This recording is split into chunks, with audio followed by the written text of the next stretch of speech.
So, hello and welcome to the 1% podcast. Today we have the legend that is Mr. Christian Wassell on the podcast. Myself and Christian worked together. We were just discussing offline. I think it was about 3 years ago now. So it's been quite a while since I've actually had a chat and a catch up with Christian. By all accounts, since coming through the process, he's been thriving. And so what I want to do is bring on Christian today to talk about A, where he was and his experiences as having working together, but B, and most importantly, how he is now deploying all of that live in the wild and has been for the last few years and is by all accounts thriving. I think it's a really important, exciting conversation because for gents that are out there that might be struggling a little bit, not feeling your best, it can sometimes feel insurmountable with work, life, business, everything that's going on.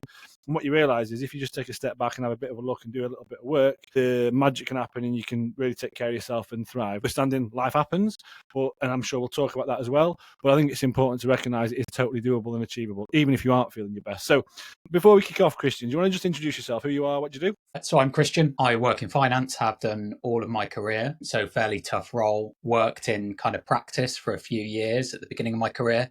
And ever since have kind of jumped around between investment firms and startups. 2 kids, wife, live in London. So kind of all the hallmarks of a fairly busy, hectic life. Cool. Yeah. I think everyone can kind of relate to that, myself included. So, well, let's rewind. Like we said, I think first spoke back in 2022, so a little while ago now. I think you'd potentially seen some of my content, probably maybe a post of some guys that may have worked with me. You decided to reach out and have a chat, and we decided to engage and do a bit of work together. Let's just rewind a little bit and say what was going on with you back then that kind of made you recognise I want to make a change and reach out to a coach and speak to somebody like me. Yeah, so I think career was going well. I just had second daughter, lovely wife. I think we'd moved house a couple of years prior during COVID. You know, from the outside looked like a really happy life, and it largely was for the most part. Things were going well, but I felt tired all the time, and didn't feel as though kind of I was making the most of the life that I'd got, if that makes sense. Felt kind of irritable, tired, sluggish, didn't feel as though I was performing at my best, and felt as though I could be making much more of what I'd got and what had been given to me. And I think that was it, really. And I think I'd seen a couple of posts of yours online. I think it was through LinkedIn, and somebody had kind of recommended it to my wife. And all of the content was kind of, it seemed almost as if it was kind of aimed at me.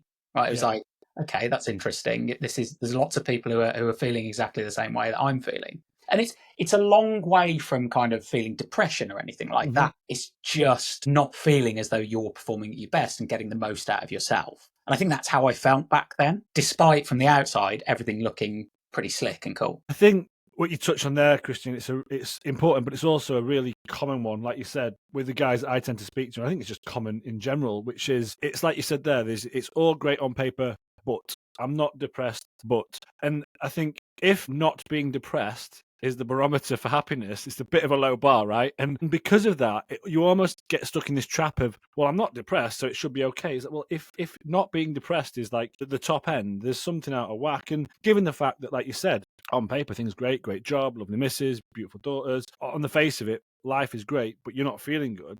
You have this weird kind of dichotomy and disconnect of, well, it's not that bad, but why do I feel shit? And if I feel shit, well, maybe I can just grind it out and keep going. But the way I would say is that if that's how you're feeling, that's a pretty large problem, because you've got all the trappings of all the things you said you wanted, and you're not ultimately not as happy as you would like. And I think that the almost the more insidious thing is there's no one area that's completely on fire. So you just sort of bumble along in this sort of slight malaise, whereas so it's not, almost in a way, not quite bad enough to go, I've got to do something, But then actually I would challenge that's probably almost worse, because you just this low level of discontent. And again, it's all great and work, you'll grind it out, it's all great, but actually inside I'm not quite where I want to be. Does that resonate or make sense? Yeah, it does completely. And I think it can be quite a frustrating place to be as well, because that theoretically you should feel great and you should be happy all the time because of what you've got. And then you don't, so you sort of know it's you, and you've got this sort of internal nagging feeling that it's things you're doing, and you might even know exactly what those things are because it's not that complicated.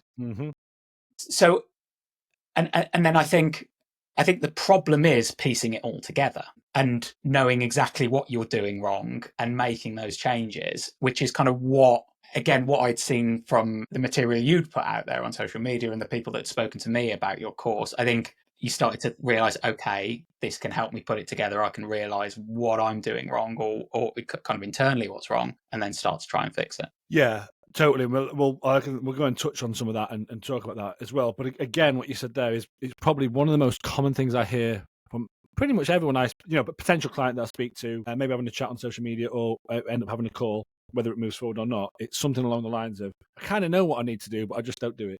Something like that. And that's that same feeling of, you're sort of aware that I'm maybe blaming everyone else and I'm saying I'm too busy and all the rest of it. But if I'm really honest, I kind of know there's stuff I'm not doing or that's not working. You've got an idea of some of the things that you might need to do to address that, and maybe have tried and deployed that in the past and it's worked for a bit and it falls over. And so you feel like, I kind of know what I do, but it doesn't work. And is it because I'm lazy? But I'm not lazy at work, so why am I lazy at home? And like this weird sort of icky feeling. But I would challenge as well, if you did know exactly what you needed to do, you'd be doing it. And so you're not. And so I think more often than not, there's things that we, the royal we, you, are blind to, that once pointed out seem incredibly obvious. But when you're stuck in these loops of negative patterns of behavior, you can't always see it. And so when I hear it often, it's, I'm not a morning person. I'm like, oh, okay, right then. Let's have a look at your evening. And then lo and behold, the evening's a complete shit show. You point that out and they go, oh yeah, maybe I'm not a lazy piece of shit. I've just drunk a bottle of wine, been on my phone till midnight, and I'm answering client emails at like 2 in the morning. Oh yeah, but reckon we address that, see what happens? Again, me saying that sounds really obvious, but when you're stuck in it and going through these loops, you don't see that. And so you just default to, oh, I can't get up in the morning because I'm lazy. Well, no, your evening is not set up right and your work-life boundaries aren't there. And so we address some of that. That's it. And so that's where that I think that kind of dichotomy of, well, I sort of know I'm not doing the things that I need to do, but why am I not doing it? We can't always see the problems that are causing that. Does that make sense? Yeah, it does. It does. And I think, it completely does. And I think, I think it helps being told that in kind of a structured way and fixing it in a structured way. And then having other people who are in exactly the same boat, hearing them, say these things and how it's helping them. I think it's kind of invaluable. And it helps. Yeah.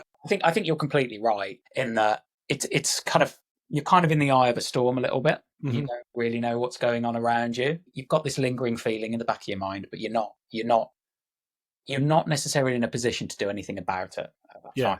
And because the reality is that you are and were, Christian, really, really busy, lots going on with work, with family, with everything else, that, the kind of lives that we lead are really, really hectic. And so it's not that you're not busy and you're not time poor, but there's elements within that are maladaptive that you can't necessarily see and compounding that.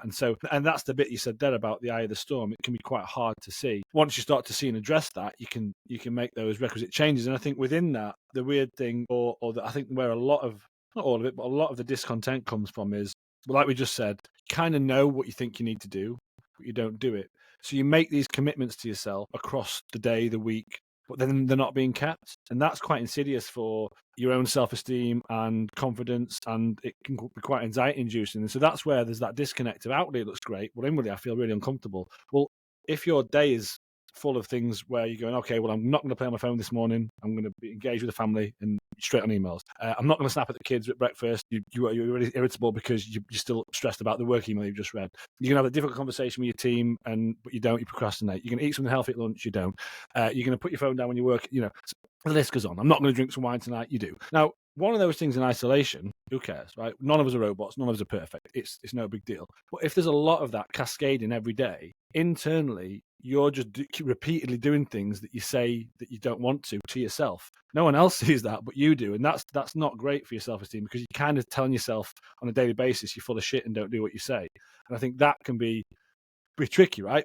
We can spin it on its head and we'll talk about that. But does that resonate? Yeah, I think it does. And I think one of the problems as well is that you can do all this kind of internet reading, you can read as many magazines as you want about this kind of thing, and it's all about what you shouldn't do. And they're all, pick up on these bad behaviors that you shouldn't be doing. You shouldn't be looking at your phone, you shouldn't be eating this, you shouldn't be drinking that. And I don't think that's the best way of framing it at all, because as soon as you do one of those things, even a small amount of one of those things, everything's really polemic on the internet, right? So it's either do it or don't do it. And there's a massive grey area in between those two things, a grey area of behaviour. 100%. And I think you're far better off being told what to do, and naturally you will start to replace those bad habits with good habits. So put down your phone and do what? Just stare into the middle distance for 2 hours? Yeah. No, I mean it's not a sort of a realistic piece of advice. It's the advice can be framed as do this, and naturally you will not look at your phone as much. If you want to pick up a hobby or something active, then go and do that, and you will just not look at your phone as much because you'll be doing this thing. And I think that's a way better way of framing it. I think it's very easy just to say to someone, don't drink, don't eat donuts, don't look at your phone. Not particularly helpful, because No, you are going to beat yourself up as well when you do that thing. exactly. But then the most important question to ask there is, well, if someone is, well, if you're going out for a few drinks with friends or date night with the missus, well, that's sort of the point of alcohol, right? A bit of fun and enjoyment. But then if it's repeatedly drinking in the week and you know you don't want to, you go, don't drink. Okay, well, that's going to help to some degree. Well, why are you drinking in the first place? Because I'm really stressed and I'm really tired and my boss is a prick. Oh, okay, well, maybe we need to address some of that, and then you don't need to drink, And so that's where the blanket statements of don't, it's like not don't, it's, well, if there's a maladaptive thing, we need to look at and work out why. And then, like you said, it's putting in something positive instead, or to interrogate and be inquisitive around these things, not just blanket making people do things, because that acutely will work usually for a bit. But then if you haven't addressed the fundamentals or replaced it with something positive that one would want to do repeatedly on the long term, well, then you just be back to square one, right? Yeah. And I think one of the things you'd kind of said early on, and it was a piece of advice that's kind of stuck with me, is I can't remember exactly how you phrase it, but it's, if one tire bursts, you walk around and stab the other three tires.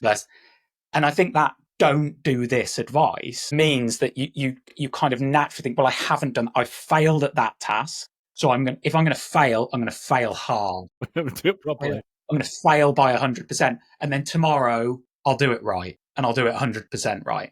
And then, of course, you just keep failing. You just keep going through that pattern of behavior, because sometimes you need a bit of chocolate, or you need a pint, or whatever it is that you want. And it's about moderating that. And it's about making use of that massive grey area between do and don't, where you can just moderate your behavior. And there are some things where you will say, okay, I'm not going to do that. But you can't say on day one, I'm not going to do these 15 things. It's not going to work. It's you need to layer it and balance it in such a way, and then not kick yourself if you have a very, very small failure and you go into that grey area. We can't always be 100% on, I'm never going to do that again. It's just not sensible thinking. Not at all. And that's really important, because ultimately, if you want to have healthy habits and behaviors in your life, life will continually test you and things will happen. It's the Buddhist way of thinking. Life is suffering. Things happen all the time.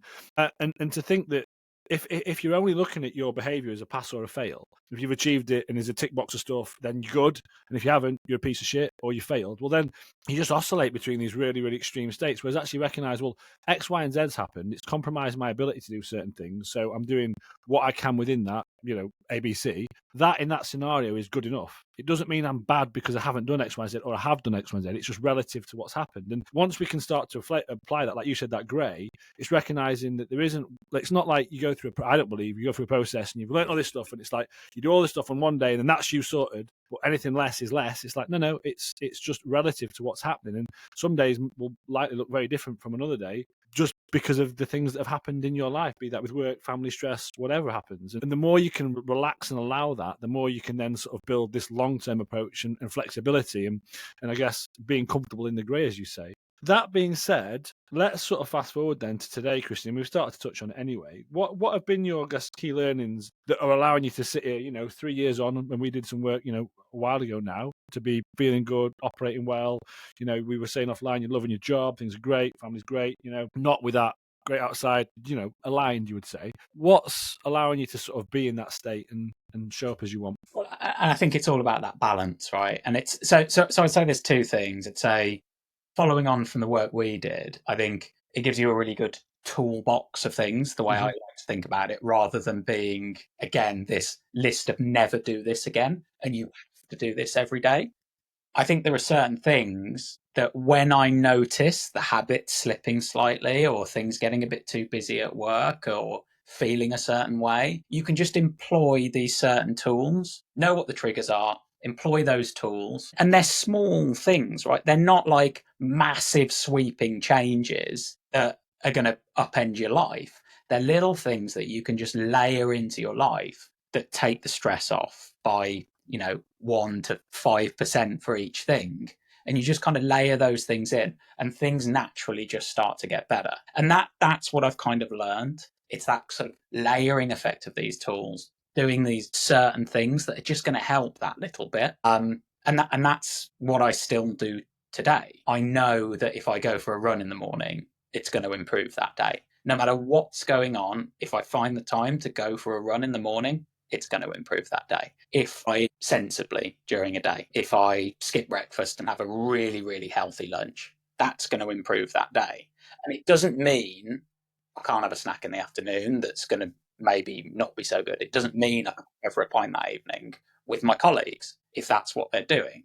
I don't have to restrict myself in that way. It's just about layering in those tools, and it just makes things much, much easier. And I'm still doing it today. It's not, what I'm not doing is completely kind of upending and changing my life. It has, as a natural consequence, that's happened, and my habits have changed over time, and I've got a lot fitter, lost weight, and all the good stuff that comes with it, right, that you'd expect. But it's not about that, okay, life's not feeling brilliant at the moment, I have to make these massive sweeping changes. Suddenly I've got to go to the gym 6 times a week. Suddenly I've got to run every morning. I can't eat anything other than, chicken, rice and broccoli. It's not that at all, because that's going to make you feel like crap. It's not going to make you feel good, and it's going to make you feel bad when you don't do it. It's just layering those tools in. It's a massive, massive help. I think what you were saying there, Christian, well, there's the layering piece of the habits and behaviours, and just being able to recognise where you're at. But I think what you said about, okay, things have got a bit busier, a bit more hectic, life's getting on top, I'm not feeling as great as normal. It's the ability to stop and go, okay, what's going on here, right? Because we've done some work to address that and look at that historically. I like to, it's a bit like opening Pandora's box. Once you've seen that and had a process and really got to the root of stuff, you can't unsee it. And so even if things drift a little bit, you're able to go, whoa, hold up. Time out, not feeling my best here. What do we do? And then it's that course correction. So going, okay, I don't need to suddenly go to the gym 12 days a week. I don't need to go and throw my mobile phone in the bin, quit my job, or, whatever, quit drinking forever. It's like, okay, well, there's a couple of basics here. I've let those drift because we've got a deal going through and it's been really hectic and the kids haven't been sleeping as well. Right, well, there's some valid reasons there, right? Well, so what do I need to do as a bare minimum? Well, there's a couple of things I know I can just make sure that I'm consistent with. It's not the absolute peaking when everything's hunky-dory and life's singing, but they will help me. And just being able to recognise and remember that and deploy that and then keep going. And that's, I think, I know I'm paraphrasing a bit from what you said there, but it sounds like that's what we're talking about. And for me, that's where people say, I want to be consistent, I want resilience, I want discipline. It's not just grinding out a set of things no matter what. It's being able to recognise where you're at and adapt appropriately. And like you said, that toolbox, deploy it appropriately. But for me, that's why you're sitting here now, looking good, feeling good, operating well. I'm sure you've had fucking stressful times, rough times, works. Like, we're not sitting and saying life's all perfect. Nor are you perfect, nor am I. But I think if you've got that mindset and then that toolkit, it just means you can be resilient to what happens within life. And yeah, life can be really tough and stressful, but you're able to cope with it. But it's not you cope with it with one perfect list of stuff or nothing. It's no, I've got a way I can operate and navigate. Yeah, and I think it is slightly counterintuitive. So it is about teaching yourself to think slightly differently, because I think people do tend to think, I don't feel brilliant at the moment, so I have to make all these sweeping changes. So it seems to go one way or the other, right? It's like, I don't feel brilliant at the moment, so I've got to do all these things. I'm going to make these massive sweeping changes, or it's, I'm just going to give in. I'm going to sit on the sofa, Yeah, phone, and eat a massive thing of ice cream, right?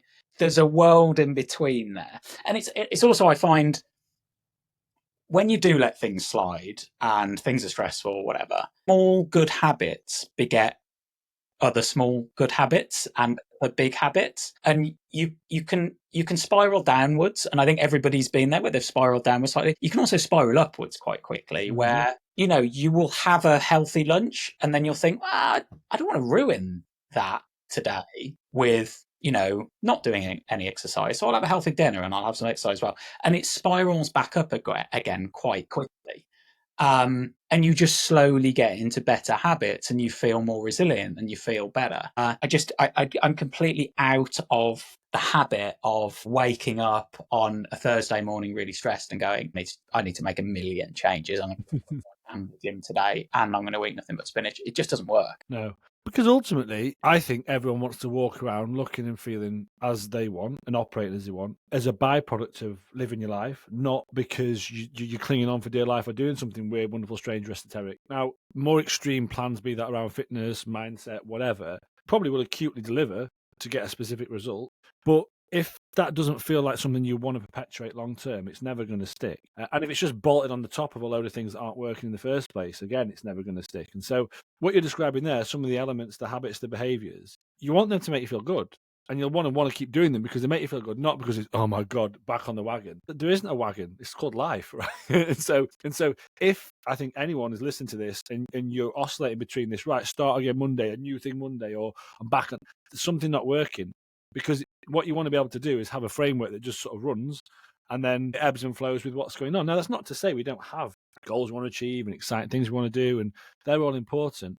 But that wants to be built on a foundation of healthy behaviors and habits and a way to show up, Because if you're walking through the door glued to your phone, stressed out your head, bottle of wine every evening to take the edge off, I would challenge that's not going to help you. Now, you might be able to sort of extremely cut all that out for a few weeks and do something really hardcore and really focus on doing something really hardcore around that. But what happens when you can't do that really hardcore thing because life's got in the way again? Well, you divert back to those habits. And why did you feel the need to be glued to your phone, drinking the bottle of wine every evening?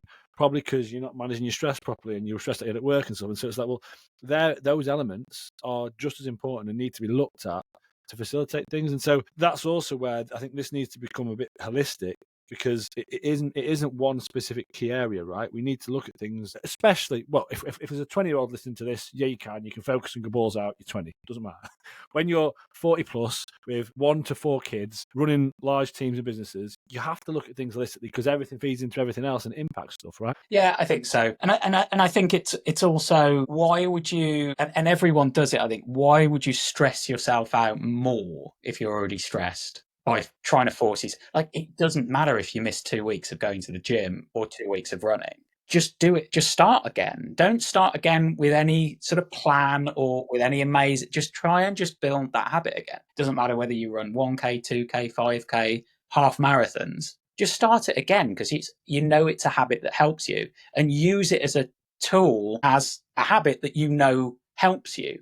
Yeah. Don't use it to beat yourself up because you're not doing this particular thing, and you're just going to end up stressing yourself out. And I think, so sorry, I interrupted you, Christian. What were you going to say? No. I was just saying because if life's already stressful and you're doing this thing to de-stress, and exercise helps me de-stress a lot, especially running, why would you then use that to make yourself more stressed? Especially, maybe if you're aiming for something, you've got a race or something, yeah, of course, a little bit more stress, it'll have a good consequence in the end. But otherwise, why would you use that? Why would you stress yourself out more? It just seems an odd thing to do. And what I was going to say there was, sometimes some guys, and okay, I'm talking about my program here, right? But if we just take a step back, and it could be any process to embed yourself, and if, is that a word?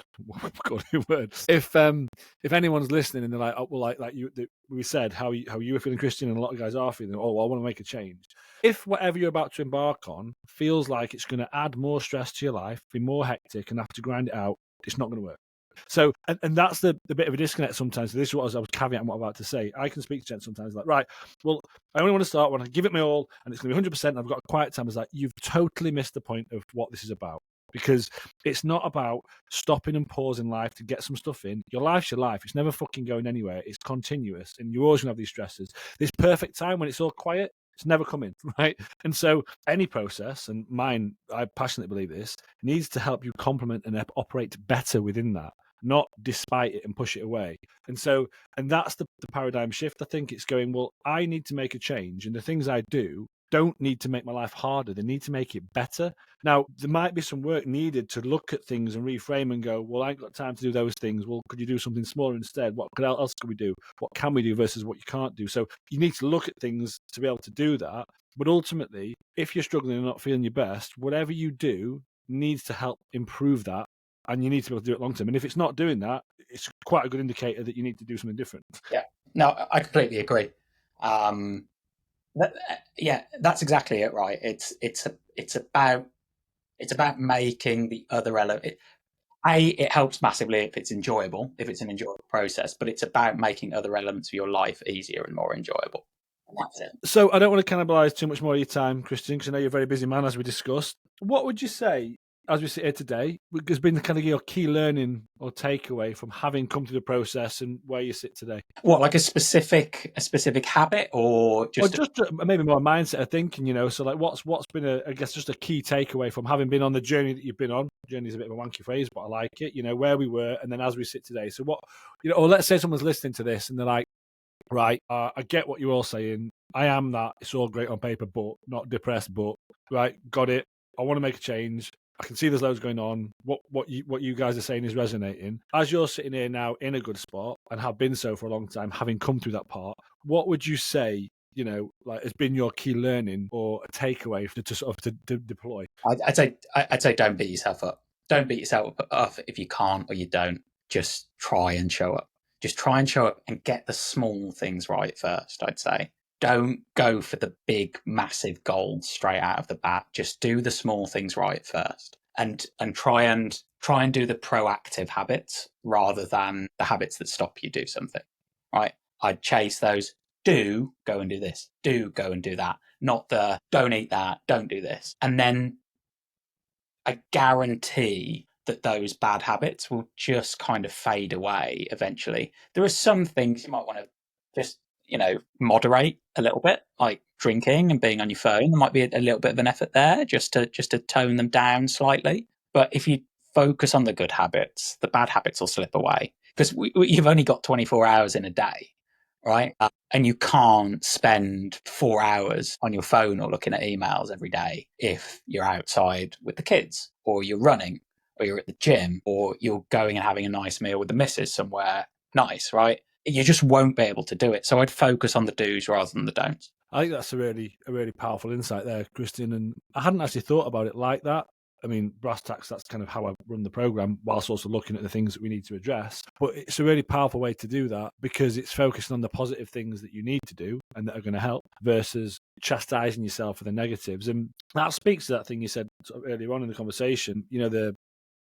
You're driving down the road, you get a puncture, so you jump out and stab the other three tires. That self-sabotage piece. With that kind of mindset, and more often than not, you said don't beat yourself up. My job as a coach most of the time is getting guys to metaphorically put the knife down and get out the puncture repair kit and just keep going. And invariably, the reality of whatever they think's happened isn't anywhere near as bad as what it is. It probably isn't even a big deal. It's their perception and then how they behave after the event that then impacts everything. And so that just giving yourself a little bit of grace to allow these things to happen is where it's at. And ultimately, we often don't give enough time. So these small compounding behaviors and habits we're talking about, they're incredibly powerful. Just give it a little bit of time. And even after a week or two, you go, bloody hell, I had no idea. I was like, yeah, but you're not giving yourself the time to allow it to happen. Or you're setting the bar far too high, it falls over, then you pull the knife out, Yeah. I mean, I will happily sit and eat an entire bag of Tang Fast sticks. Not even the slightest problem with doing that. But then, I've kind of learned that doing that again the next day, and then again the next day, and again the next day is probably not the way to go. You probably want to replace that with doing something a bit healthier the next day. But I try not to beat myself up about it now if I do, because what's the point? It's done. Move on, do something. Move on, and you recognise in the grand scheme of things that doesn't happen. But again, if that's happening chronically every day, that's something we need to address. But then you go, why are you feeling the need to do that? Again, the cycle repeats, right? And it's going back in that. Jim, thank you so much for taking the time to chat. I've got a lot out of this conversation. It's great to see you again, catch up and see you thriving. I mean, that's what it's all about. I'm sure anyone listening has got a lot out of this, and I definitely have. If anyone is watching or listening and they're interested in seeing how I could help, what I could do as a coach, just drop me a DM or a comment. But parking that, the most important thing, as we've discussed today, is that if you aren't feeling your best, it is most 100% within your gift to do something to change. And as Christian and myself have been saying, is that it doesn't need to be big or shiny. If you are struggling, just think about, well, actually, if life feels hectic and busy and there's loads going on and everyone's a bastard, it's probably not everyone, it's you. And that's okay. You're the problem, but you can also be the solution. And it's about looking at things small, steady, making small changes, allowing them to build, and then watch the magic happen. So on that note, Christian, it's been an absolute pleasure. Thank you so much. Everyone else, we'll see you next week. Cheers, guys. Thank you.